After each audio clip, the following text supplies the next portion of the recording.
You'll babysit your brother's kids. We're going on a family trip. That was it. No hello. No hug. No, how was your 10-hour flight, sweetheart? Just my mother, standing in the doorway with her coat already on, handing me a list of bedtimes and allergy meds, like I was the hired help she forgot to tip. My brother Derek leaned around the corner, grinning. Don't wipe your snot on her, kids. The whole house laughed. 3 kids, 5 days, $0. And the resort they were heading to? I'd find out later. I was the one paying for it. What I said next made my mother's face drain white. And by the end of that week, every automatic payment, every bill, every favor I'd silently carried for 6 years would come crashing down on them like an avalanche they never saw building. Before I go on, please take a moment to like and subscribe, but only if you genuinely connect with this story. Drop your location and your local time in the comments. I love seeing where you all are. My name is Claire. I'm 27. And this is the story of how I stopped being my family's ATM and watched them realize they couldn't afford their own lives without me. Now let me take you back to 3 weeks before Christmas, the night my mother called me crying.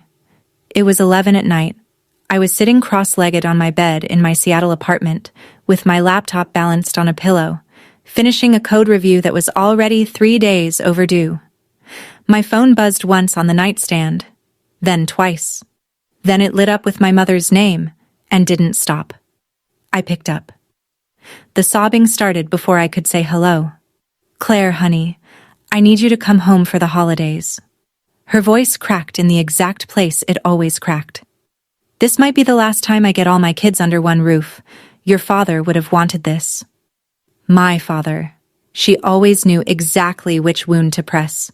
He'd been gone 8 years, and she still summoned him like a debt collector whenever she needed something from me. I told her I wasn't sure. Flights were expensive this close to Christmas. I'd just sent her the monthly transfer 5 days ago. My bank account was running on fumes and stubbornness. She didn't pause. I already told Aunt Ruth you're coming. Don't make me look like a liar in front of the family. There it was. The 1-2. Guilt, then social pressure. I knew this choreography the way other people know their morning commute. And just like every other time, I folded. I booked a flight that night. $1,200. Economy. 10 hours with a layover in Denver. I remember staring at the confirmation email on my phone and thinking, this is fine. This is what good daughters do.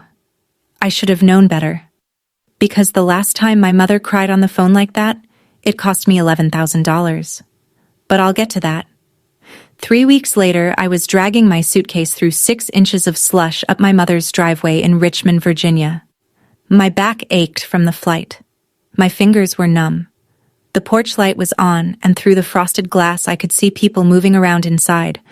I knocked. My mother opened the door, and the first thing I noticed was her coat. Not a bathrobe, not an apron, a coat. Zipped up. Keys in her hand.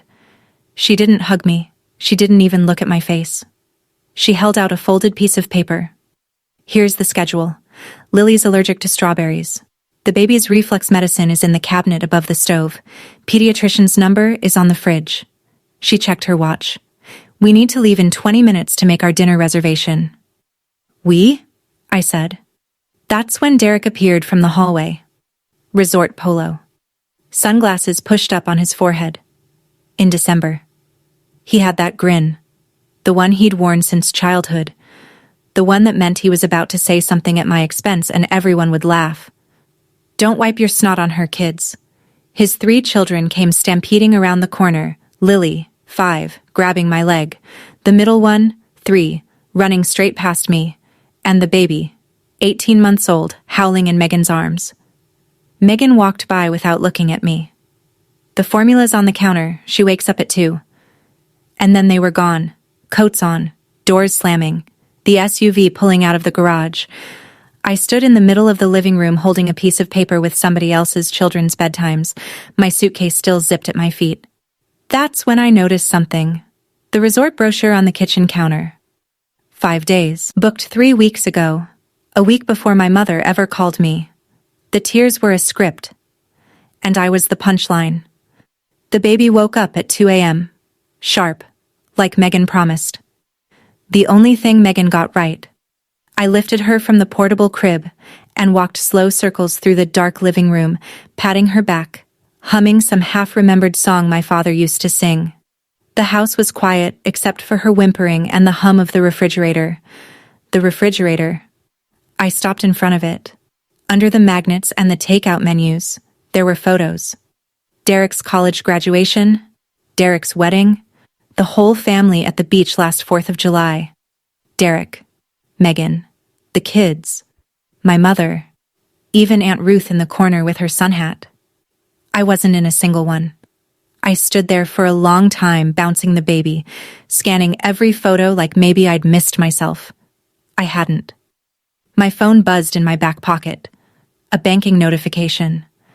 I shifted the baby to one arm and checked it. Charge, $4,800. Coastal Breeze Resort and Spa. My mother's credit card. The card I paid the monthly statement on. The card she'd just used to book a resort vacation that I wasn't invited to. Something cold slid through my chest. Not sadness, something sharper. I sat down on the couch with the baby asleep on my shoulder and opened my banking app. I started scrolling. Rent transfer. $1,400. Auto pay insurance. $200. Credit card statement. Variable, but never under $300. I scrolled further and further. 6 years of transactions. I'd never sat down and added them up before. I think part of me had been afraid to. The baby's breathing was slow and warm against my neck. The house was perfectly silent. That night, I didn't sleep. Not because of the baby, because I opened a spreadsheet, and I started counting.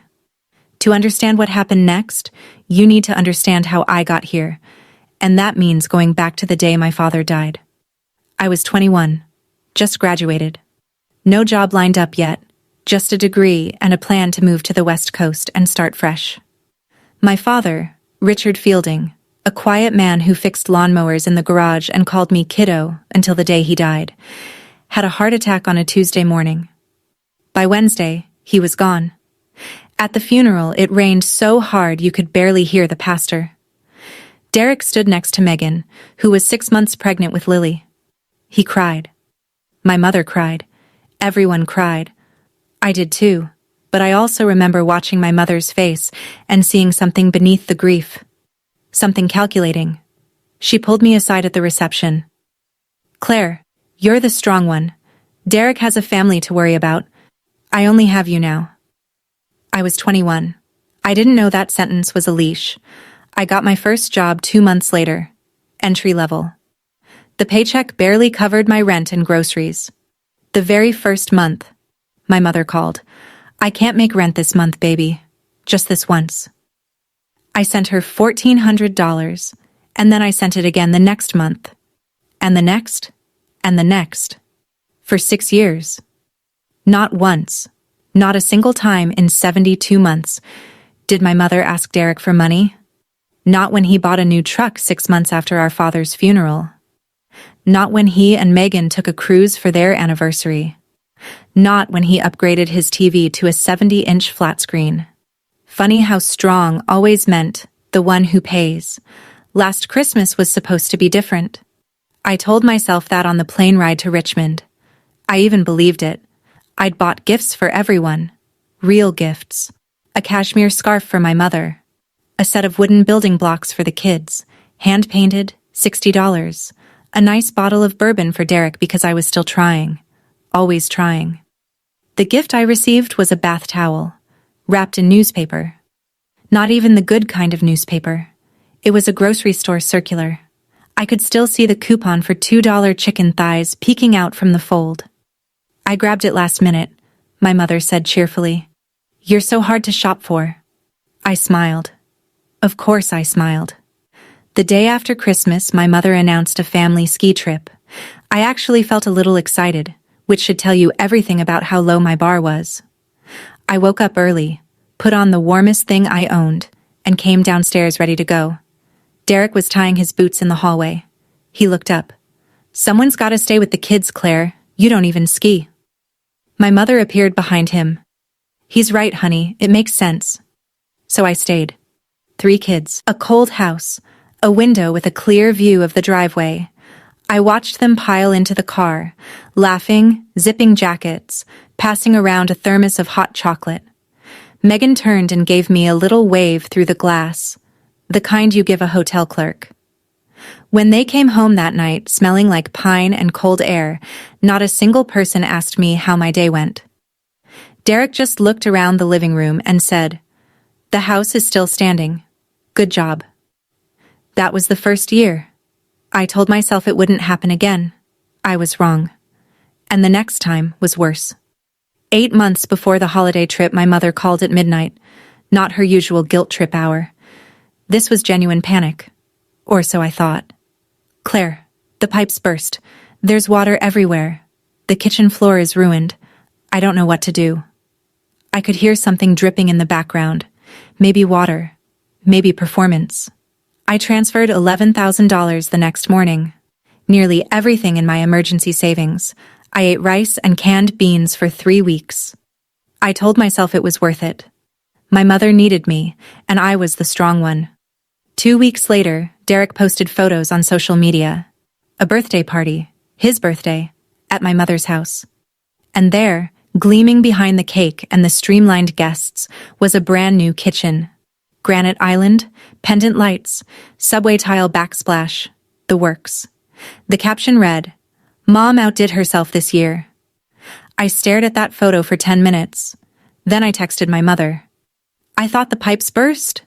She replied fast, like she'd been expecting the question. "They did. But since we were fixing things anyway, I upgraded the kitchen a little." Family needs a nice kitchen, Claire. A little. $11,000. I later found the actual plumbing invoice stuffed in a drawer during one of my visits. $612 to fix the pipe. The remaining $10,388 went to a kitchen remodel that I was never consulted about, never invited to enjoy, and never thanked for. Family needs a nice kitchen. She kept using that word. Family. I don't think it meant what she thought it meant, or maybe it meant exactly what she thought. Family meant me. Paying. Quietly. Forever. I deleted the text thread. I didn't say a word. That was the last time. Until it wasn't. 3 months before I flew home for the holidays, Megan sent me a screenshot by accident.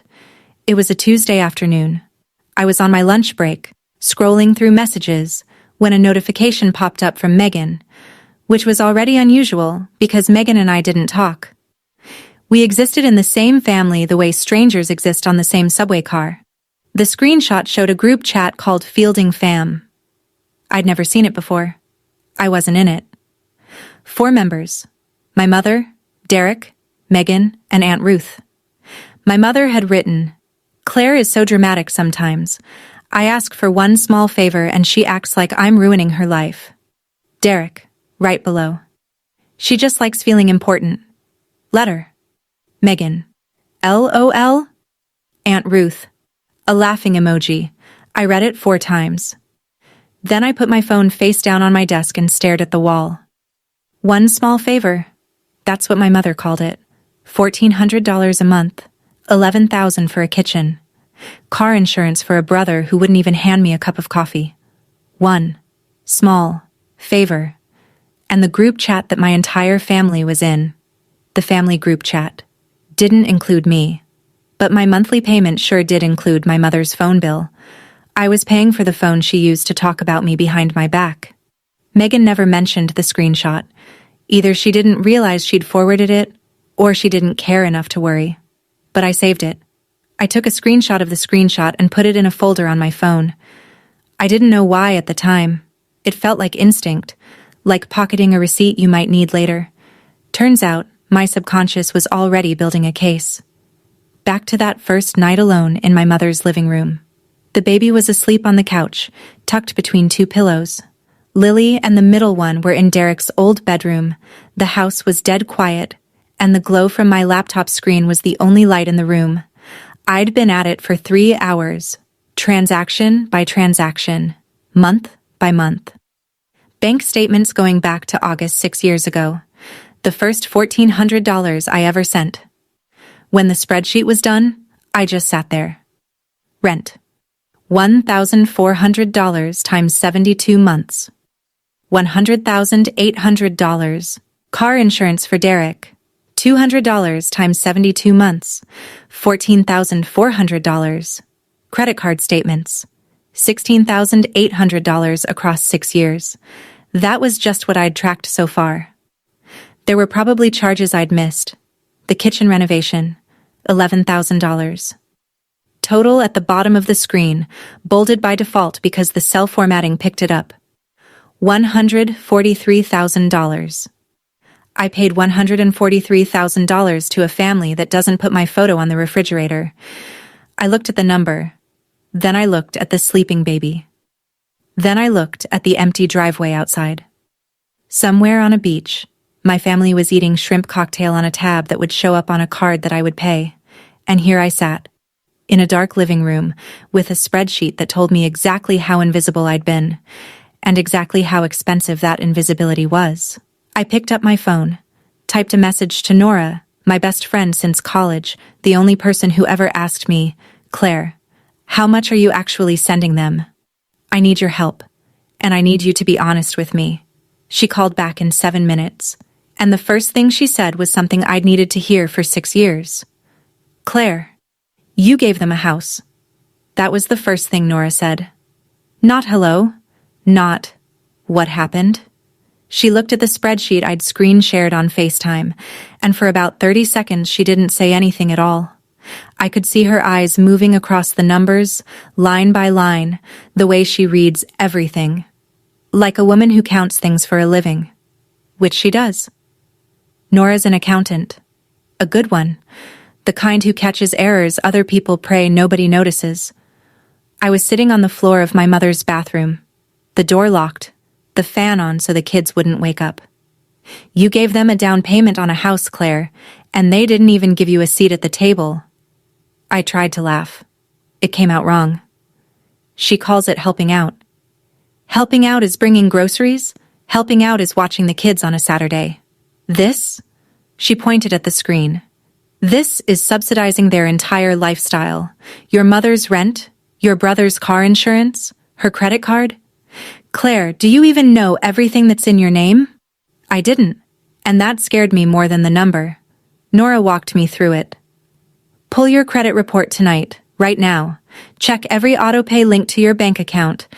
And Claire, are you a co-signer on anything? I paused. The lease.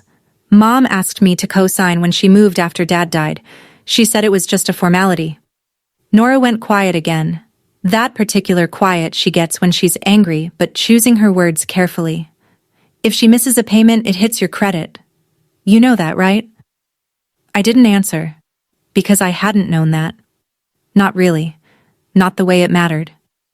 We're going through everything tonight, Nora said. All of it. It was 3 a.m. when I pulled my credit report. Nora stayed on the phone the whole time, guiding me through the screens while I sat on the cold tile floor with my back against the bathtub. 2 credit cards I recognized. A joint checking account I'd opened years ago and forgotten about. A co-signed lease, just like I told Nora. And then a 3rd credit card. Opened 14 months ago. Authorized user, Patricia Fielding. Balance, $3,200. I stared at the screen. Nora, I didn't open this. I know you didn't. I never signed anything. I never authorized her to be on this card. Nora's voice was careful, like someone handling glass. Claire, that's not just financial carelessness. Adding an authorized user and racking up a balance without consent. That could be considered fraud, even between family members. She's my mother. And she opened a credit line in your name without asking. Those 2 things can be true at the same time. I pulled up the statements. The charges were all hers. A department store. A day spa. $340 for a single visit. Groceries that weren't cheap. 14 months of spending on a card I didn't know existed, under my name, affecting my credit score. I set the phone down on the tile. I sat there in that bathroom, in my mother's house, with the fan still whirring above me and the faucet dripping and the baby monitor silent for once. And for the first time in 6 years, I didn't cry. I just saw everything clearly, like someone had finally turned on the lights in a room I'd been stumbling through in the dark. I didn't feel sad anymore. I felt something I hadn't felt in 6 years. Clarity. And clarity, it turns out, is dangerous. For the people who depend on your confusion. The next afternoon, my phone rang. Mom. I could hear waves and laughter and some kind of steel drum music in the background before she even said a word. How are the kids? Not, how are you? Not, did you sleep? Just, how are the kids? Fine, I said. Oh, good. Listen, honey, Derek forgot to pack the kids' rain boots. There's supposed to be rain tomorrow and Lily has a thing about wet socks. Can you run to the store and grab some? With what car, Mom? A pause. Oh, right. Well, take an Uber. Use my card. Another pause. Actually, no. Just use yours. I'll pay you back. She would not pay me back. She had never, in 6 years, paid me back for anything. Derek's voice floated in from the background, bright and casual, like he was talking about the weather. Tell her to get the good brand, not the cheap ones. I looked at my laptop, still open on the kitchen counter. The spreadsheet glowed from across the room. $143,000, plus the $3,200 I'd found at 3 a.m, plus the $4,800 resort charge. The number was still growing, even now, even while I held the phone. Sure, Mom. I hung up. I didn't go to the store. I sat at the kitchen counter and looked at the spreadsheet and the sleeping baby, and the empty house and the resort brochure and the photos on the refrigerator that didn't include me, and I made a decision. That was the last time I said, sure, Mom, and meant it. The next time those words left my mouth, they would carry a very different weight. I called Nora again that evening after the kids were in bed. This time, I wasn't sitting on the bathroom floor. I was sitting at my mother's kitchen counter, the $11,000 kitchen counter, with my laptop open and a pen in my hand. What do you want to do? Nora asked. I thought about it. Really thought about it. Not the angry version, not the crying version, the clear version. I want to stop lying to myself that they'll change. Nora was quiet. Then she said, tell me what that looks like. So I told her. I laid it out like a project plan, because that's what I do for a living. I build systems, and this was a system that needed to be shut down. Step 1, cancel every automatic payment from my accounts. Rent, insurance, credit card statement, all of it. Step 2, contact the landlord and notify him that I'm removing my name as co-signer on my mother's lease. Step 3, call the credit card company and report the unauthorized card. Freeze it. Step 4, print the spreadsheet. Every line, every dollar, every month. 12 pages. Nora listened to all of it without interrupting. Then she said something that made my stomach drop, but in a good way. The way it drops when you're about to jump and you've already decided. Call the landlord before you tell them. Get it in motion before they can guilt you out of it. Once the paperwork's moving, it's done. They can cry all they want, but the clock is ticking. She was right. If I told them first, my mother would cry, Derek would yell, and I'd fold. I always folded. Not this time. I'm not punishing them, I said. I'm just not lying for them anymore. I made the calls the next morning while the kids watched cartoons in the living room. One by one, with the volume turned up just enough to cover my voice from the kitchen. First, the landlord, Mr. Garnett. A polite man with a flat voice who clearly wasn't used to calls like this. I'm calling because I'm a co-signer on the lease at 412 Briar Lane.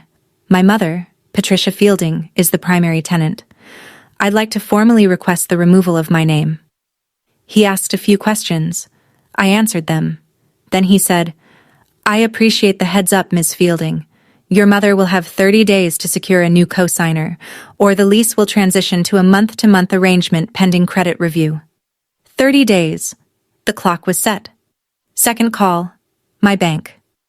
I canceled the auto pay for 3 recurring transfers: rent, car insurance, Credit card statement. The representative confirmed each cancellation and read me a reference number. I wrote them all down. Third call, the credit card company. This one took longer. I explained the situation. An authorized user had been added to my account without my knowledge or consent. The representative paused, then said, "We'll flag this for review and freeze the card immediately. You have the option to file a formal dispute if you'd like." "Not yet," I said, "but I want it frozen today." Done. I sat at the kitchen counter after I hung up. The stack of printed spreadsheets, 12 pages highlighted in yellow, sat in a manila folder beside me. Everything was ready. The autopays were dead. The landlord had been notified. The unauthorized card was ice. Everything was set. The dominoes were lined up. All I had to do was wait for them to walk back through that front door. Tanned, rested, and completely unaware that the floor beneath them had already been pulled. That last night, Lily crawled into my lap on the couch. She was in her pajamas, the ones with the little astronauts on them, and she smelled like baby shampoo and graham crackers. She pressed her face into my shoulder and said, "Auntie, why don't you come on trips with us?" "I have to work, sweetie." She pulled back and looked at me the way 5-year-olds look at you when they're about to repeat something they heard an adult say. "Daddy says you don't do anything important."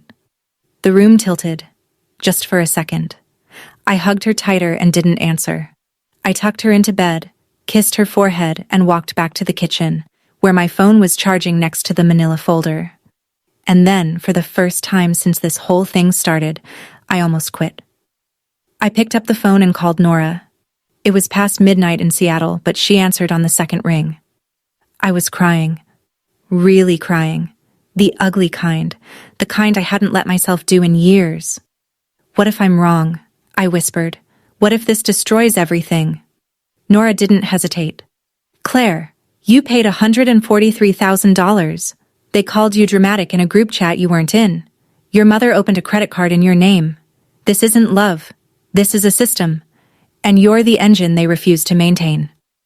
I pressed the heel of my hand against my eyes, breathed. "I'm not doing this to hurt them," I said. "I know. You're doing this so you can stop hurting." I hung up, wiped my face, looked at Lily's door, closed and quiet. Then I heard it, the next morning. Tires on gravel, their car pulling into the driveway. And I realized my hands weren't shaking anymore. They poured through the front door like a parade float nobody asked for. Suitcases rolling, skin tanned, voices loud. My mother was wearing new sunglasses. Derek had a resort gift shop bag dangling from one hand. Nobody said thank you. Nobody asked me how the 5 days went. Patricia walked past me, scanned the kitchen. "The house looks clean." Then, to no one in particular, "Did anyone bring the leftovers from the resort?" Megan scooped up the baby and inspected her like a mechanic checking under a hood. "Did she eat enough? She looks thinner." "She ate everything on the schedule you left," I said. Megan didn't respond, just walked off toward the nursery. Derek tossed his keys onto the counter. "House is still standing. Not bad, sis." Same line as last year. Same grin. Then my mother turned to me with the casual authority of someone giving a hotel concierge one last task. "Oh, Claire, before I forget, can you run to pick up Derek's dry cleaning? He has a thing tonight." I looked at her. Really looked. "No." The word sat in the room like a rock through a window. My mother blinked. Derek stopped mid-step. "What?" Patricia said. I said no, but I do need to talk to everyone. Tonight. After dinner. 3 seconds of silence. 3 full seconds. I counted them in my head. "About what?" Derek asked. "About money." My mother's face flickered, something fast behind the eyes, gone before it fully formed. Then she smiled. That tight smile. The one she uses when she's already rewriting the narrative. "Someone's dramatic again. Fine. We'll talk after dinner." She had no idea what was coming. None of them did. Dinner was my mother's specialty. Pot roast with mashed potatoes, green beans, a pie from the bakery she always swore she made herself. She cooked it in the new kitchen. My kitchen. The $11,000 one. The conversation was all resort. Patricia told a story about a waiter who spilled a drink near their table. Derek showed photos on his phone, the pool, the sunset, a plate of crab legs. Megan scrolled through her own album and held the screen toward me. Look at this one. The kids would have loved it. The kids who were here, with me, while you were there. I said nothing. I ate my food. I waited. My mother noticed. She always noticed when the room wasn't organized the way she wanted it. Honey, you seem tense. Is everything okay at work? There it was. The redirect. If Claire is upset, it must be about Claire. It could never, ever be about them. Work is fine, Mom. I just have some numbers I want to share with everyone after we clean up. Derek snorted. Numbers? What is this? A board meeting? Patricia laughed. Megan half smiled. Something like that, I said. I didn't smile. I set my fork down. The clink of metal on ceramic was the loudest thing in the room for about 2 seconds, and in those 2 seconds, something shifted. I watched it cross their faces. Derek's grin fading half a degree. My mother's hands pausing over her plate. Megan glancing at Derek the way people glance at each other when the script goes off book. I waited until the dishes were done. Until the kids were in bed, until there was nowhere to run and nothing to distract them. Then I opened my laptop. My mother is not a stupid woman. Manipulative, yes. Entitled, absolutely. But stupid? No. While I was putting the kids to bed, she made a phone call. I know because I heard her whispering in the hallway when I came back downstairs. She had her hand cupped over her mouth, like she was shielding a candle flame. Ruth, can you come over? Claire is acting strange. I think she's going to cause a scene. 20 minutes later, the doorbell rang. Aunt Ruth, my father's younger sister, 52, the kind of woman who brings casseroles to every crisis and opinions to every conversation, stood on the porch in her reading glasses and a heavy cardigan. She hugged my mother first. Then she turned to me with that particular look. Half pity, half suspicion. The one she used whenever my mother had gotten to her first. Claire, your mother told me you're upset about something. Whatever it is, let's just talk it out like family. My mother appeared behind Ruth's shoulder, dabbing her eye with a tissue. See? Even Aunt Ruth is worried about you, honey. She called reinforcements. Of course she did. She'd been doing this my entire life, stacking the room before I could speak, making sure the jury was seated before the defendant even entered. Derek was on the couch with his arms crossed. Megan sat beside him, scrolling her phone, looking like she wanted to be anywhere else. And now Aunt Ruth, freshly primed with my mother's version of events, was settling into the armchair like a judge taking the bench. 4 against 1. Just the way my mother liked it. I looked at Ruth and smiled. Not a mean smile, a tired one. That's exactly what I plan to do, Aunt Ruth, talk it out, like family. Then I opened my laptop. The living room was arranged like a courtroom nobody had planned. My mother sat in the center of the couch, hands folded in her lap, the posture she used when she wanted to look reasonable. Derek was to her left, arms still crossed, jaw tight. Megan was on the right, phone finally face down on the armrest. Aunt Ruth sat in the wing-back chair across from them, watching me over her reading glasses. I stood, laptop open on the coffee table, the manila folder beside it. Okay, Claire, my mother said. Her voice had that particular texture, smooth on top, impatient underneath. What's this big emergency? Can we speed this up? Derek said. I've got an early morning. I didn't look at Derek. I looked at the screen. Then I looked at each of them, one at a time, the way my father used to look at me when he was about to say something that mattered. I'm going to show you something. I'm going to be calm. I'm going to be factual. And when I'm done, I'm going to leave. You can react however you want, but you will not change my mind. 5 seconds of silence. My mother looked at Derek. Derek looked at Megan. Megan picked up her phone, then set it down again. Aunt Ruth leaned forward, 1 inch. Nobody spoke. The wall clock ticked. The refrigerator hummed from the kitchen. The new refrigerator, in the new kitchen, paid for by the person standing in front of them. I turned the laptop so the screen faced the couch. I pressed one key. The spreadsheet filled the screen.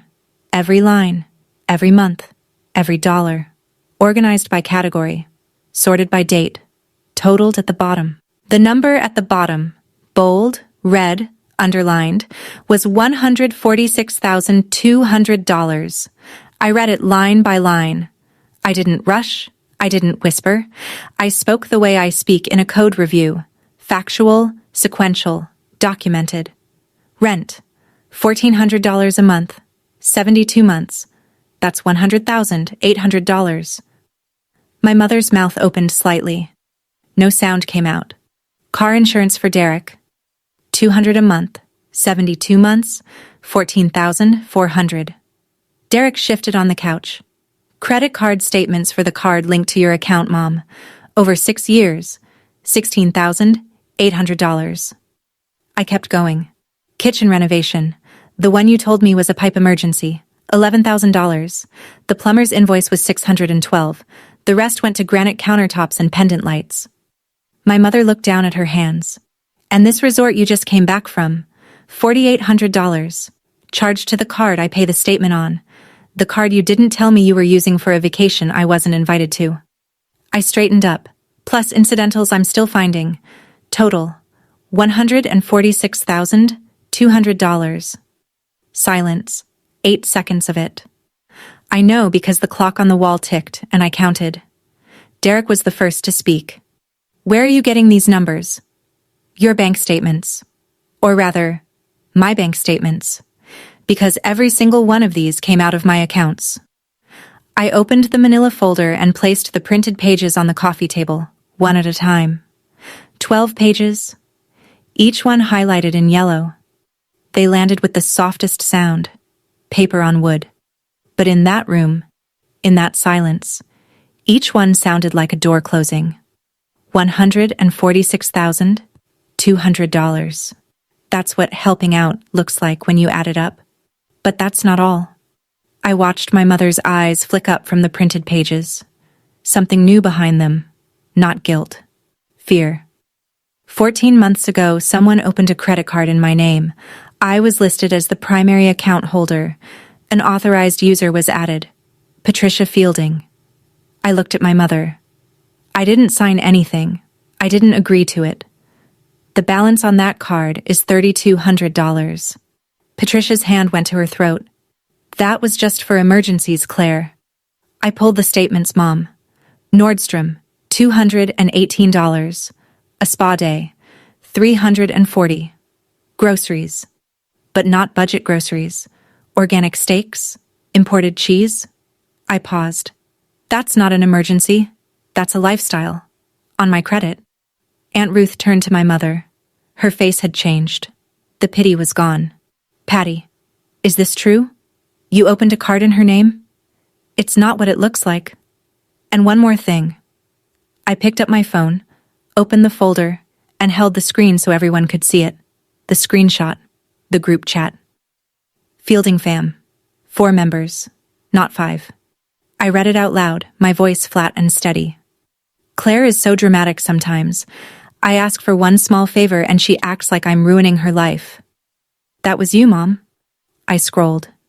She just likes feeling important. Let her. I looked at Derek. That was you.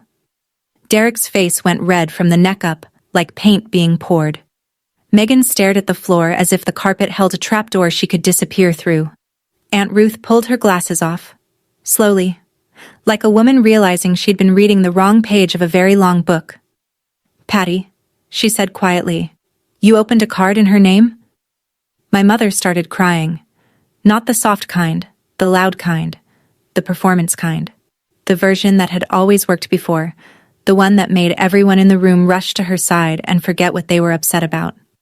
I can't believe my own daughter is doing this to me, she said, her voice cracking in all the rehearsed places. After everything I sacrificed raising you kids alone, your father would be devastated. There it was, the dead card. She played it the way she always played it. Like an ace, she kept up her sleeve for emergencies. Derek stood up. You're seriously doing this during the holidays? What is wrong with you? You want a medal for helping your own family? Megan murmured from the couch. This is so uncomfortable. And then went silent. Still the bystander. Still watching from behind the glass. My mother turned to Aunt Ruth, her eyes wet, her chin trembling. Ruth. Tell her she's being ungrateful. But Ruth didn't tell me anything. She was looking at the spreadsheet, tracing the highlighted lines with one finger. Her lips were moving, doing math. Then she looked up. Not at me. At Patricia. Patty, she said. Her voice was careful but solid, the voice of a woman who'd just done the arithmetic and didn't like the total. $146,000 is not helping out. And the credit card. Not you too, my mother whispered. The tears were still streaming, but something behind them had shifted. She wasn't sad. She was losing. I stood completely still. I didn't argue. I didn't defend myself. I let the numbers sit on the table and the words hang in the air, and I let the truth do what the truth does when you stop apologizing for it. My mother was crying. My brother was yelling, but I hadn't even told them the worst part yet. I raised one hand, just slightly, palm open. The room went quiet, not because they respected me, but because something in my posture had changed and they could feel it. I'm not asking for anything back, I said. I'm not suing anyone. I'm not here to punish you. I'm just telling you what's already happened. Derek sat back down, slowly. As of yesterday, every automatic payment from my accounts to yours has been canceled. Rent? Canceled. Car insurance? Canceled. Credit card statement? Canceled. All of it. Effective immediately. My mother's face went white. Not pink. Not pale. White. I've notified your landlord, Mr. Garnett, that I'm removing my name as cosigner on the lease. You have 30 days to find a new cosigner, or the lease transitions to a month-to-month arrangement pending a credit review. Derek leaned forward. You can't do that. I already did, Derek. 2 days ago. And the credit card that was opened in my name without my consent, I said, looking at my mother. Frozen. The balance is under review. And then the room stopped. I don't mean it got quiet. I mean it stopped. The way a clock stops. The way a heart skips. The way a movie freeze frames on the one shot that changes everything. 10 seconds. Nobody breathed.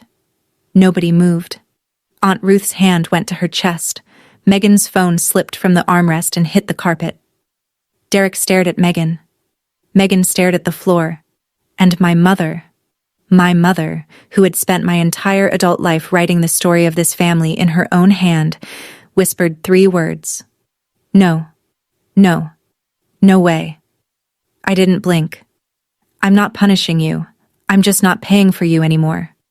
Derek pulled his phone from his pocket like a man reaching for a life raft.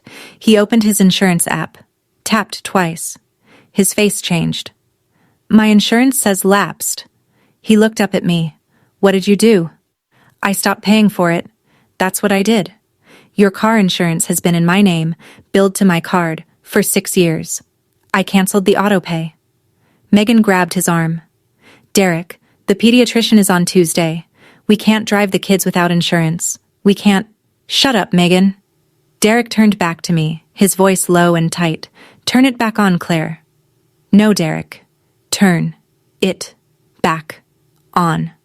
No, you turn it on. In your name. With your money. The way every other 31-year-old man with 3 children and a truck handles his own car insurance. He stood up. For a moment I thought he might yell. Really yell, not the performative kind. But he didn't.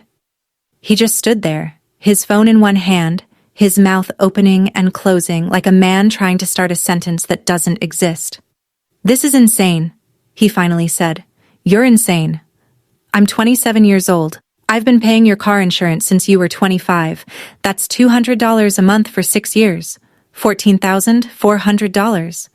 And you never once asked where it came from. That was the line that landed. Not the number. The never once. I watched it hit him. His jaw clenched. His eyes dropped. And for the first time in my life, I saw my brother look at me and have absolutely nothing to say. Megan was already on her phone, Googling something, probably insurance quotes. The first domino had fallen, but the biggest one was still standing. My mother's voice came out thin, stretched, like a wire about to snap. Claire, if you take your name off the lease, I can't qualify on my own. My credit. It's not. She stopped, swallowed. I'll lose the house.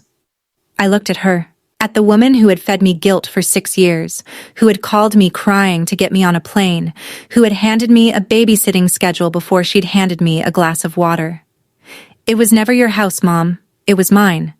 I just let you live in it. She turned to Ruth. Ruth, please, talk to her. She's going to put me on the street. Aunt Ruth was sitting very still. She'd been quiet since the spreadsheet, since the credit card reveal, since the group chat. But now she spoke, and her voice had a tremor I'd never heard before. Patty, I had no idea she was paying for all of this. You told me you were managing on your own. You told me Claire was just helping with groceries here and there. I was managing $146,000, Patty.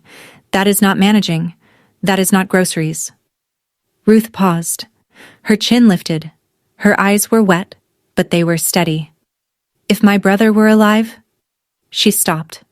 The room waited. My brother would be ashamed of how you've treated his daughter. My mother broke, not the theatrical break, the real one. The sound that came out of her was small and raw, and it filled the room the way water fills a crack. She pressed both hands to her face and wept. Nobody moved toward her. For the first time in my memory, nobody rushed to comfort Patricia Fielding. I'm not putting you on the street, Mom. I'm giving you 30 days to figure out your own life. The way I've been figuring out mine. Alone. For 6 years. I closed the laptop. I picked up the manila folder. I stood up straight. The way I should have stood up years ago. I love this family, I said. I do. But love is not a subscription you auto-renew on someone else's credit card. My mother was still crying. Derek was standing against the wall, his arms at his sides now, staring at nothing. Megan had her face in her hands.